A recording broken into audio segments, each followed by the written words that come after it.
ஜயத்யாஸ்ரித சந்திராசத்வாந்த வித்வம்சனோதயः பிரபாவான் சீதையா தேவ்யா பரமவ்யோம பாஸ்கரः.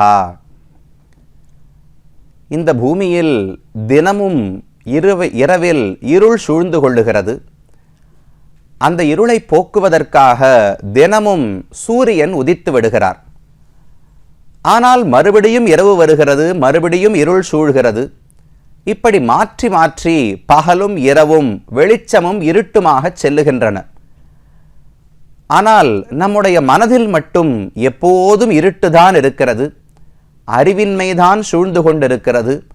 நான் யார் என்கிற உண்மையான புரிதலும் நமக்கு இல்லை. என்னை படைத்த பரமாத்மா எப்படிப்பட்டவர் என்பதையும் நாம் அறிந்து கொள்ளவில்லை. நான் அடைய வேண்டிய உயர்ந்த இலக்கு என்ன என்பதும் புரியவில்லை.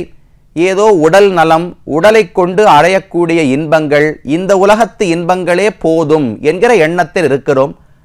ஆத்மாவினுடைய நன்மையை பற்றியோ முக்தியடையும் வழியை பற்றியோ நமக்கு எந்த எண்ணமும் பிறப்பதும் கிடையாது. இப்படி மனதில் இருக்கும் இருட்டை எந்த சூரியன் போக்குவார்? உலகத்தில் வெளியில் உதிக்கக்கூடிய சூரியனால் மனதில் இருக்கும் இருட்டை போக்க முடியாது. அது பரமாத்மாவான சூரியனால் மட்டும்தான் முடியும். அதனால்தான் பரமாத்மா ஸ்ரீமன் நாராயணன் தானே அயோத்திமா நகரிலே இக்ஷ்வாக்கு வம்சத்தில் ராமனாக பிறந்தாராம். அந்த ராமனையே ஒரு சூரியனாக கொண்டு சுவாமி வேதாந்த தேசிகன் இந்த ஸ்லோகத்தை பாடுகிறார். ஜயதி ஆஸ்ரித சந்திராச துவாந்த வித்வம்சனோதயா. தன்னை பற்றின பக்தர்கள், இந்த சம்சாரத்தில் இருக்கக்கூடிய ஜீவாத்மாக்களுக்கு என்னென்ன துன்பம் இருக்குமோ, என்னென்ன அறிவின்மை இருக்குமோ, கலக்கம், மயக்கம், கவலை இருக்குமோ, அது அனைத்தும் தான் இருட்டை போல சூழ்ந்து கொண்டிருக்கிறது. அந்த இருட்டை போக்குவதற்கு ஒரு சூரியன் வேண்டாமா? அதுதான் ராமன் என்கிற சூரியன். ராம திவாகரன், பரமவ்யோம பாஸ்கரன் என்று தெரிவிக்கிறார். பரமவ்யோமம் என்றால் மகாகாசமான வைகுந்தம். அந்த வைகுந்தத்தில் ஒரு சூரியன் இருக்காராம். இந்த ஆகாசத்தில் இருக்கிற சூரியன் சாயங்காலமானா பட்டு போய் விடுவார். ஆனா வைகுந்தத்தில் இருக்கும் சூரியன் என்றும் பிரகாசிக்கிறார். அவர்தான் இந்த பூவலகத்தில் ராமனாக பிறந்து நம்முடைய இருட்டனைத்தையும் போக்குகிறார் என்று வேதாந்தேசிகன் தெரிவிக்கிறார். இப்போது எதற்கு ராமனை பற்றி இவ்வளவு பேச்சு? எந்த சன்னதியை சேவிக்கப் போகிறோம் என்றால் தொண்டை நாட்டு திருத்தலங்களைத்தான் நாம் தரிசித்து வருகிறோம். அதில் காஞ்சிபுரம் நகரத்துக்குள்ளே இருக்கக்கூடிய பல திவ்யதேசங்களை தேவித்து முடித்து விட்டோம். கடைசியாக தேவப்பெருமாள் வரதராஜ பெருமானையும் தரிசித்தோம். தற்போது தொண்டை மண்டலத்துக்குள்ளே காஞ்சிபுரத்துக்கு வெளியே இருக்கக்கூடிய மற்ற திவ்யதேசங்களை ஒவ்வொன்றாக பார்க்க வேண்டும். அதில் முதலாவதாக நாம் வந்திருக்கும் இடம் காஞ்சிபுரத்துக்கு மேற்கே ஒரு 10 கிலோமீட்டர் தூரத்தில் இருக்கக்கூடிய திருப்புட்குழி என்கிற அழகான திவ்யதேசம். இது ராமனே நித்தியவாசம் செய்யும் இடமாக கொண்டாடப்படுகிறது. ராமனுக்கும் இந்த ஊருக்கும் என்ன தொடர்பு? ஏன் திருப்புட்குழி என்று பெயர் ஏற்பட்டது என்று பார்த்தோம் என்றால், அது முதல்ல தேசிகன் ஒரு ஸ்லோகம் தெரிவித்தாரே, அதோடு நெருக்கமான தொடர்புடையதுதான். ராமன் சூரியனைப் போல் இருக்கிறார். அந்த சூரியன் நம்முடைய மனதில் இருக்கும் அறிவின்மை என்கிற இருட்டை போக்கப் போகிறது என்று பார்த்தோம் அல்லவா? சூரியனா இருட்டை போக்குகிறார். சூரியனுடைய ஒளிதானே நம்மை வந்து அடைகிறது. சூரியன் எங்கேயோ இருக்கார். சூரியனுடைய ஒளி கதிர்கள் தானே நம்மை வந்து அடைகின்றன. அதுதானே இருட்டை போக்குகிறது. அதை போல் ராமன் என்கிற சூரியனுக்கு ஒளி கதிராக இருப்பது யார் என்று பார்த்தோம் என்றால், பிரபாவான் சீதையா தேவ்யா பரமவ்யோம பாஸ்கரஹா. சீதை என்கிற தேவிதான் ராமனுக்கு கதிர்கள் போன்றவளாம். ராமன் சூரியனை போல தொலைவில் இருப்பார். அந்த ராமனுடைய ஒளி கதிர்கள் ஸ்தானத்தில் சீதை இருக்கிறாளாம். அந்த சீதை தான் நம்மை வந்து அடைந்து நமக்கு உபதேசம் செய்து நம்முடைய அறிவின்மையை போக்கி நம்மை நல்வழிப்படுத்தி ராமனிடத்திலே சேர்த்து வைக்கிறாள்.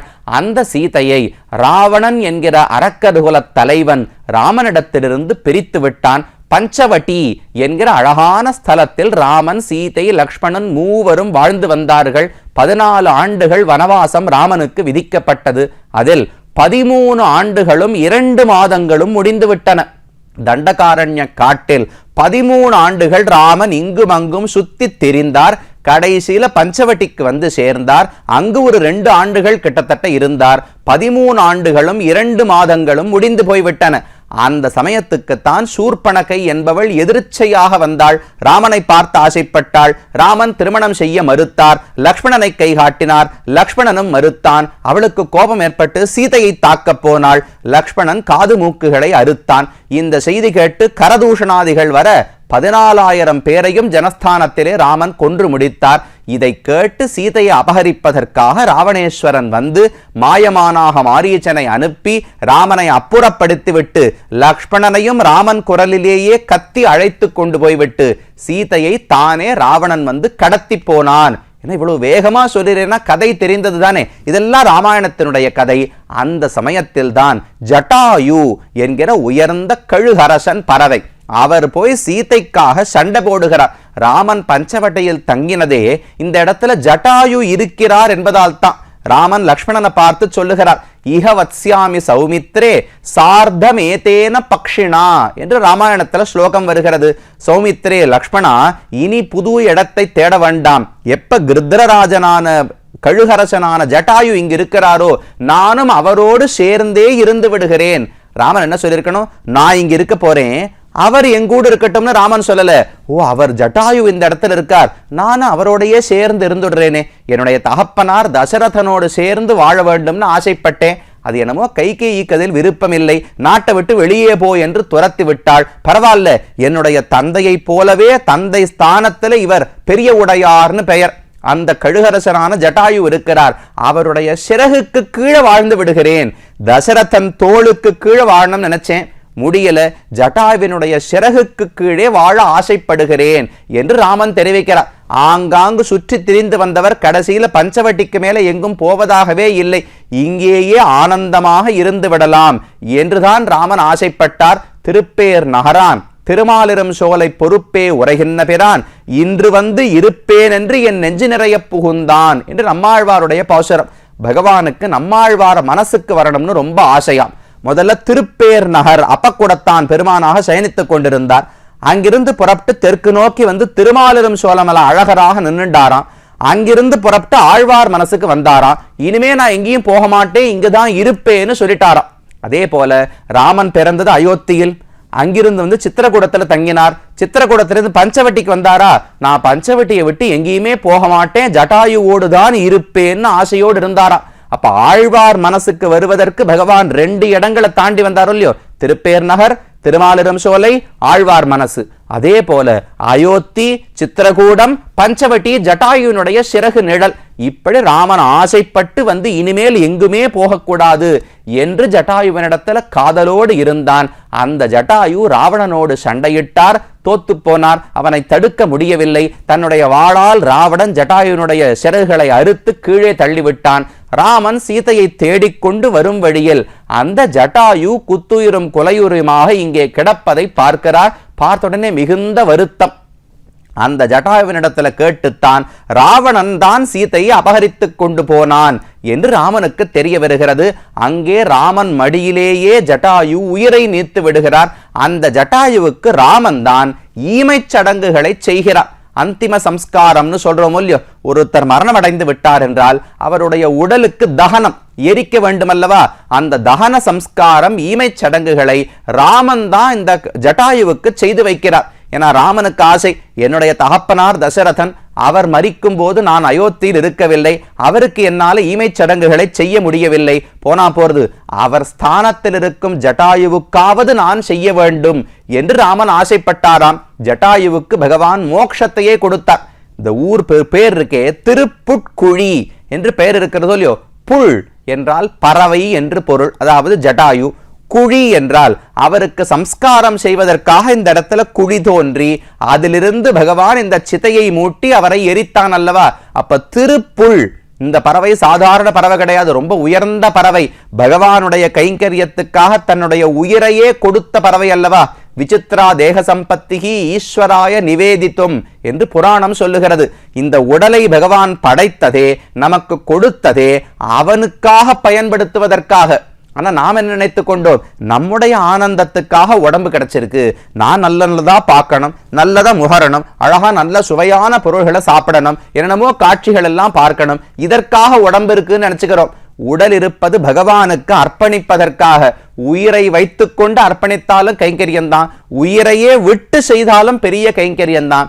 அப்படி உயிரையே கொடுத்து உடலை பகவானுக்காக சமர்ப்பித்தவர் ஜட்டாயு. அதனால திருப்புள்குழி, உயர்ந்த ஜட்டாயுவுக்கு சம்ஸ்காரம் செய்த குழியை இங்கு இருக்கிறபடியால் திருப்புட்குழி திருப்புட்குழி என்று ஏற்பட்டது. ஏன் அப்படின்னால் பகவான் இந்த இடத்துல சம்ஸ்காரம் செய்தார் இல்லையே சுவாமி. மகாராஷ்டிரத்துல தாக்கேத்துன்னு ஒரு இடம் இருக்கு. பஞ்சவட்டி இருக்கதே மகாராஷ்டிரம் தானே.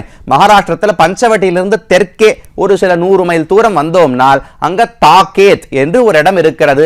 அங்குதான் ஜட்டாயு மோட்சம் நடந்தது என்று தெரிவிக்கிறார்கள். பல அறிஞர்களும் ஆராய்ச்சி செய்து கொடுத்திருக்கிறார்கள். அப்ப அங்கதானே நடந்தது, இங்கு நடந்திருக்க முடியாதே நமக்கு தோணும். இங்கு மட்டுமா, கீழே சோழ நாட்டு திருத்தலங்களில் புள்ளம்பூதங்குடின்னு ஒரு திவ்ய சேவித்தோமா. புல் பறவை, அழகான, பூதம் உடல், பறவையினுடைய அழகான உடல். அவர் மரணமே அடைந்து விட்டார், அப்புறம் என்ன அழகான உடல்னா பகவான் கைங்கரியத்தில் நீக்கப்பட்ட உடல் அல்லவா. அப்ப அழகுதானே. பற்ற பயன் உண்டாக்கப்பட்ட பயனை அந்த உடல் அடைந்து விட்டது. நமக்கிட்ட தான் உடல் இருக்கு. இந்த உடலை என்னைக்கு பகவானுக்கு பயன்படுத்தி இருக்கிறோம். அப்ப நம்முடைய உடல் அழகான உடல் கிடையாது.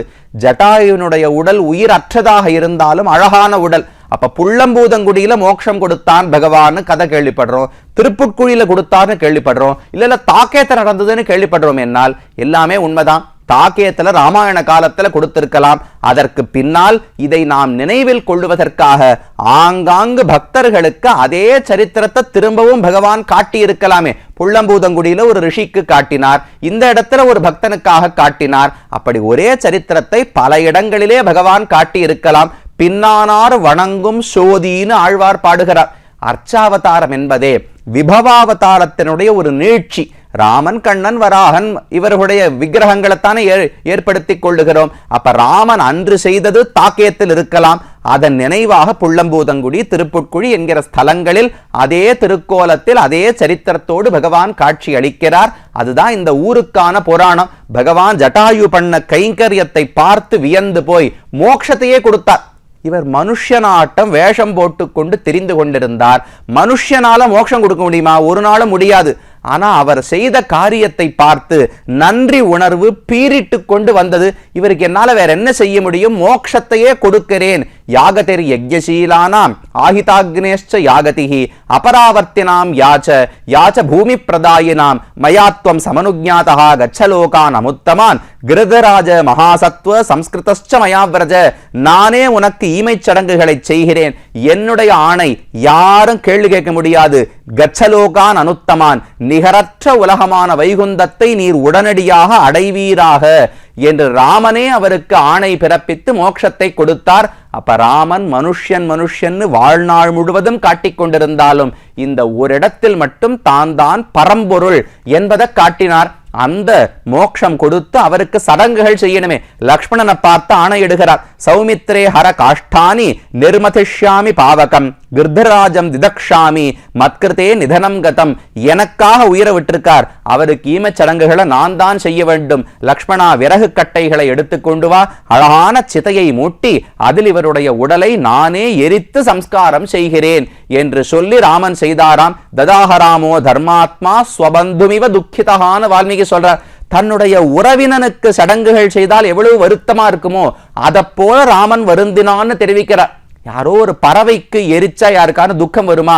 ஆனா ராமன் ஜட்டாயுவை தன்னுடைய தந்தையாகவே பார்த்தான். தந்தைக்கு செய்ய முடியாததை இவருக்காவது செய்வோம் என்று மிகுந்த வருத்தத்தோடு ஜட்டாயுவை எரித்தாராம்.